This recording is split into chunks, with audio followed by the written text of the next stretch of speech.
The Alchemist by H.P. Lovecraft, published 1916 in the United Amateur, No. 4.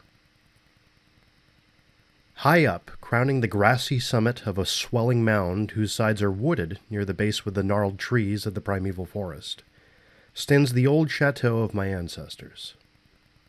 For centuries, its lofty battlements have frowned down upon the wild and rugged countryside about, serving as a home and stronghold for the proud house whose honored line is older even than the moss-grown castle walls.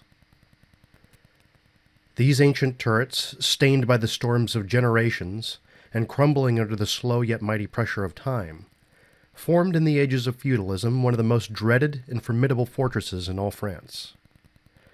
From its machicolated parapets and mounted battlements, barons, counts, and even kings had been defied, yet never had its spacious halls resounded to the footsteps of the invader. But since those glorious years, all is changed.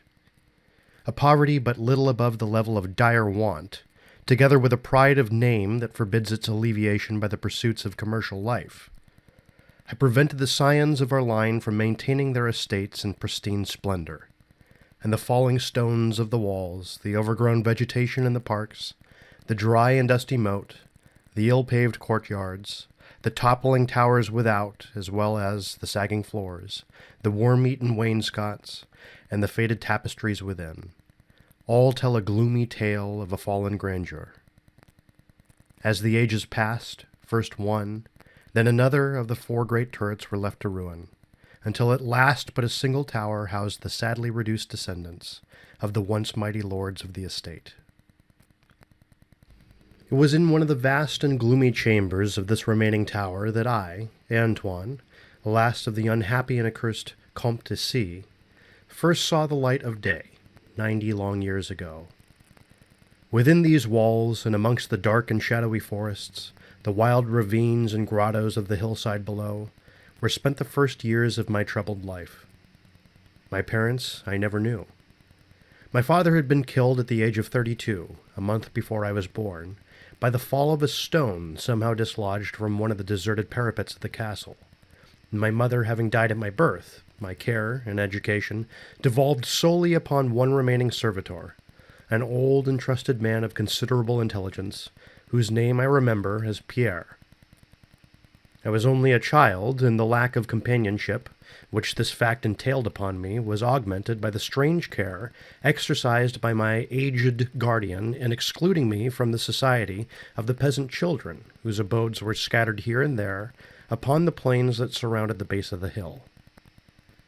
At the time, Pierre said that this restriction was imposed upon me because my noble birth placed me above association with such plebeian company.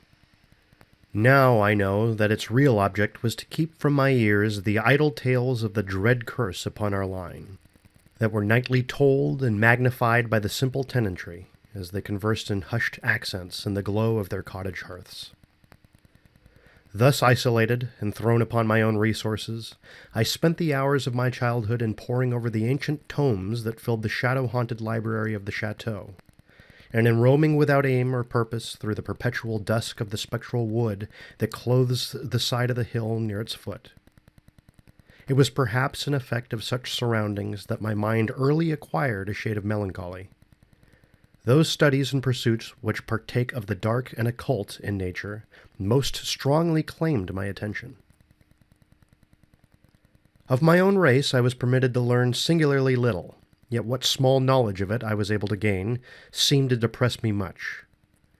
Perhaps it was at first only the manifest reluctance of my old preceptor to discuss with me my paternal ancestry that gave rise to the terror which I ever felt at the mention of my great house. Yet as I grew out of childhood, I was able to piece together disconnected fragments of discourse, let slip from the unwilling tongue which had begun to falter in approaching senility, that had a sort of relation to a certain circumstance which I had always deemed strange, but which now became dimly terrible.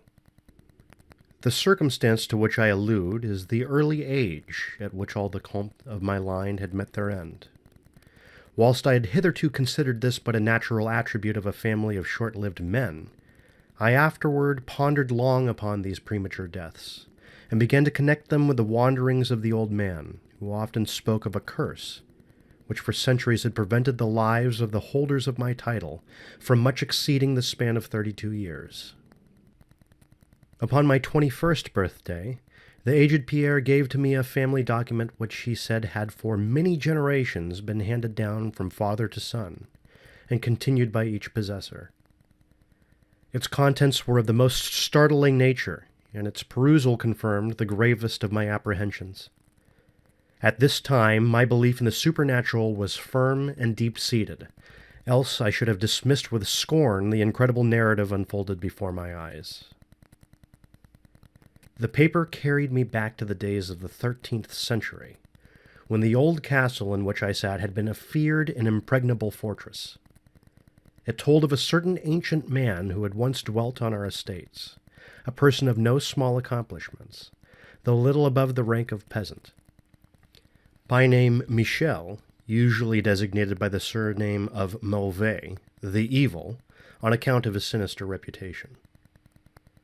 He had studied beyond the custom of his kind, seeking such things as the philosopher's stone or the elixir of eternal life, and was reputed wise in the terrible secrets of black magic and alchemy. Michel Mauvais had one son, named Charles, a youth as proficient as himself in the hidden arts, and who had therefore been called Le Sorcier, or the Wizard. This pair, shunned by all honest folk, were suspected of the most hideous practices. Old Michel was said to have burnt his wife alive as a sacrifice to the devil, and the unaccountable disappearances of many small peasant children were laid at the dreaded door of these two. Yet through the dark natures of the father and the son ran one redeeming ray of humanity. The evil old man loved his offspring with fierce intensity, whilst the youth had for his parent a more than filial affection. One night the castle on the hill was thrown into the wildest confusion by the vanishment of young Godfrey, son to Henri the Comte. A searching party, headed by the frantic father, invaded the cottage of the sorcerers, and there came upon old Michel Mauvais, busy over a huge and violently boiling cauldron. Without certain cause, in the ungoverned madness of fury and despair, the Comte laid hands on the aged wizard, and ere he released his murderous hold his victim was no more. Meanwhile, joyful servants were proclaiming the finding of young Godfrey in a distant and unused chamber of the great edifice, telling too late that poor Michel had been killed in vain. As the Comte and his associates turned away from the lowly abode of the alchemists, the form of Charles Le Sorcier appeared through the trees. The excited chatter of the menials standing about told him what had occurred, yet he seemed at first unmoved at his father's fate. Then, slowly advancing to meet the Comte, he pronounced in dull yet terrible accents the curse that ever afterward haunted the house of C.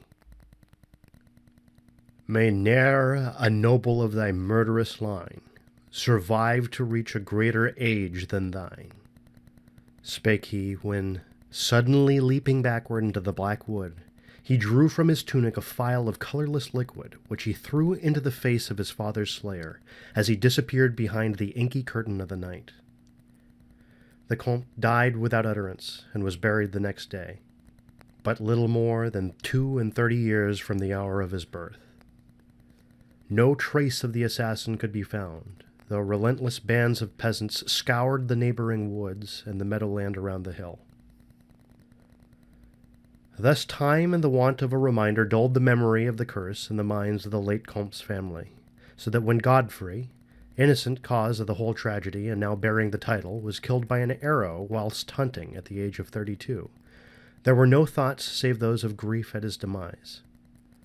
But when, years afterward, the next young Comte, Robert by name, was found dead in a nearby field from no apparent cause, the peasants told in whispers that their seigneur had but lately passed his 32nd birthday when surprised by early death. Louis, son to Robert, was found drowned in the moat at the same fateful age, and thus down through the centuries ran the ominous chronicle. Henri, Robert, Antoine's, and Armand's, snatched from happy and virtuous lives, when little below the age of their unfortunate ancestor at his murder. That I had left at most but 11 years of further existence was made certain to me by the words which I read. My life, previously held at small value, now became dearer to me each day as I delved deeper and deeper into the mysteries of the hidden world of black magic. Isolated as I was, modern science had produced no impression upon me, and I labored as in the Middle Ages, as rapt as had been old Michel and young Charles themselves, in the acquisition of demonological and alchemical learning. Yet, read as I might, in no manner could I account for the strange curse upon my line. In unusually rational moments, I would even go so far as to seek a natural explanation, attributing the early deaths of my ancestors to the sinister Charles Le Sorcier and his heirs. Yet having found upon careful inquiry that there were no known descendants of the alchemist, I would fall back to occult studies, and once more endeavor to find a spell that would release my house from its terrible burden. Upon one thing I was absolutely resolved. I should never wed, for since no other branches of my family were in existence, I might thus end the curse with myself. As I drew near the age of 30, old Pierre was called to the land beyond. Alone, I buried him beneath the stones of the courtyard about which he had loved to wander in life. Thus was I left to ponder on myself as the only human creature within the great fortress, and in my utter solitude my mind began to cease its vain protest against the impending doom, to become almost reconciled to the fate which so many of my ancestors had met. Much of my time was now occupied in the exploration of the ruined and abandoned halls and towers of the old chateau, which in youth fear had caused me to shun, and some of which, old Pierre had once told me, had not been trodden by human foot for over 4 centuries. Strange and awesome were many of the objects I encountered. Furniture, covered by the dust of ages and crumbling with the rot of long dampness, met my eyes. Cobwebs in a profusion never before seen by me were spun everywhere, and huge bats flapped their bony and uncanny wings on all sides of the otherwise untenanted gloom. Of my exact age, even down to days and hours, I kept a most careful record, for each movement of the pendulum of the massive clock in the library told off so much more of my doomed existence. At length I approached that time which I had so long viewed with apprehension. Since most of my ancestors had been seized some little while before they reached the exact age of Comte Henri at his end, I was every moment on the watch for the coming of the unknown death. In what strange form the curse should overtake me, I knew not. But I was resolved, at least, that it should not find me a cowardly or a passive victim. With new vigor I applied myself to my examination of the old chateau and its contents. It was upon one of the longest of all my excursions of discovery in the deserted portion of the castle, less than a week before that fatal hour which I felt must mark the utmost limit of my stay on earth, beyond which I could not have even the slightest hope of continuing to draw breath, that I came upon the culminating event of my whole life. I had spent the better part of the morning in climbing up and down half-ruined staircases in one of the most dilapidated of the ancient turrets. As the afternoon progressed, I sought the lower levels, descending into what appeared to be either a medieval place of confinement or a more recently excavated storehouse for gunpowder. As I slowly traversed the niter-encrusted passageway at the foot of the last staircase, the paving became very damp, and soon I saw by the light of my flickering torch that a blank, water-stained wall impeded my journey. Turning to retrace my steps, my eye fell upon a small trap-door with a ring, which lay directly beneath my feet. Pausing, I succeeded with difficulty in raising it, whereupon there was revealed a black aperture, exhaling noxious fumes which caused my torch to sputter, and disclosing in the unsteady glare the top of a flight of stone steps.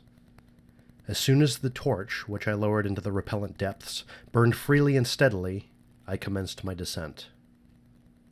The steps were many, and led to a narrow stone-flagged passage which I knew must be far underground. The passage proved of great length and terminated in a massive oaken door, dripping with the moisture of the place, and stoutly resisting all my attempts to open it. Ceasing after a time my efforts in this direction, I had proceeded back some distance towards the steps when there suddenly fell to my experience one of the most profound and maddening shocks capable of reception by the human mind. Without warning, I heard the heavy door behind me creak slowly open upon its rusted hinges. My immediate sensations are incapable of analysis. To be confronted in a place as thoroughly deserted as I had deemed the old castle with evidence of the presence of man or spirit, produced in my brain a horror of the most acute description. When at last I turned and faced the seat of the sound, my eyes must have started from their orbits at the sight that they beheld. There, in the ancient Gothic doorway, stood a human figure. It was that of a man clad in a skullcap and long medieval tunic of dark color. His long hair and flowing beard were of a terrible and intense black hue, and of incredible profusion. His forehead, high beyond the usual dimensions, his cheeks, deep sunken and heavily lined with wrinkles, and his hands, long, claw-like and gnarled, were of such a deathly, marble-like whiteness as I have never elsewhere seen in man. His figure, lean to the proportions of a skeleton, was strangely bent and almost lost within the voluminous folds of his peculiar garment. But strangest of all were his eyes, twin caves of abysmal blackness, profound in expression of understanding, yet inhuman in degree of wickedness. These were now fixed upon me, piercing my soul with their hatred, and rooting me to the spot whereon I stood. At last the figure spoke in a rumbling voice that chilled me through with its dull hollowness and latent malevolence. The language in which the discourse was clothed was that debased form of Latin in use amongst the more learned men of the Middle Ages, and made familiar to me by my prolonged researches into the works of the old alchemists and demonologists. The apparition spoke of the curse which had hovered over my house, told me of my coming end, dwelt on the wrong perpetrated by my ancestor against old Michel Mauvais, and gloated over the revenge of Charles Le Sorcier. He told how the young Charles had escaped into the night, returning in, after years, to kill Godfrey the Heir with an arrow, just as he approached the age which had been his father's at his assassination. How he had secretly returned to the estate and established himself, unknown, in the even then deserted subterranean chamber whose doorway now framed the hideous narrator. How he had seized Robert, son of Godfrey, in a field, forced poison down his throat, and left him to die at the age of 32, thus maintaining the foul provisions of his vengeful curse. At this point, I was left to imagine the solution of the greatest mystery of all, how the curse had been fulfilled since that time when Charles Le Sorcier must in the course of nature have died, for the man digressed into an account of the deep alchemical studies of the two wizards, father and son, speaking most particularly of the researches of Charles Le Sorcier concerning the elixir which should grant to him who partook of it eternal life and youth. His enthusiasm had seemed for the moment to remove from his terrible eyes the hatred that had at first so haunted them, but suddenly the fiendish glare returned, and with a shocking sound like the hissing of a serpent, the stranger raised a glass phial with the evident intent of ending my life, as had Charles Le Sorcier 600 years before ended that of my ancestor. Prompted by some preserving instinct of self-defense, I broke through the spell that had hitherto held me immovable, and flung my now dying torch at the creature who menaced my existence. I heard the phial break harmlessly against the stones of the passage as the tunic of the strange man caught fire and lit the horrid scene with a ghastly radiance. The shriek of fright and impotent malice emitted by the would-be assassin proved too much for my already shaken nerves, and I fell prone upon the slimy floor in a total faint. When at last my senses returned, all was frightfully dark, and my mind, remembering what had occurred, shrank from the idea of beholding more, yet curiosity overmastered all. Who, I asked myself, was this man of evil, and how came he within the castle walls? Why should he seek to avenge the death of poor Michel Mauvais, and how had the curse been carried on through all the long centuries since the time of Charles Le Sorcier? The dread of years was lifted from my shoulders, for I knew that he whom I had felled was the source of all my danger from the curse, and now that I was free, I burned with the desire to learn more of the sinister thing which had haunted my line for centuries, and made my own youth one long-continued nightmare. Determined upon further exploration, I felt in my pockets for flint and steel, and lit the unused torch which I had with me. First of all, the new light revealed the distorted and blackened form of the mysterious stranger. The hideous eyes were now closed. Disliking the sight, I turned away and entered the chamber beyond the Gothic door. Here I found what seemed much like an alchemist's laboratory. In one corner was an immense pile of a shining yellow metal that sparkled gorgeously in the light of the torch. It may have been gold, but I did not pause to examine it, for I was strangely affected by that which I had undergone. At the farther end of the apartment was an opening leading out into one of the many wild ravines of the dark hillside forest. Filled with wonder, yet now realizing how the man had obtained access to the chateau, I proceeded to return. I had intended to pass by the remains of the stranger with averted face, but as I approached the body, I seemed to hear emanating from it a faint sound, as though life were not yet wholly extinct. Aghast, I turned to examine the charred and shriveled figure on the floor.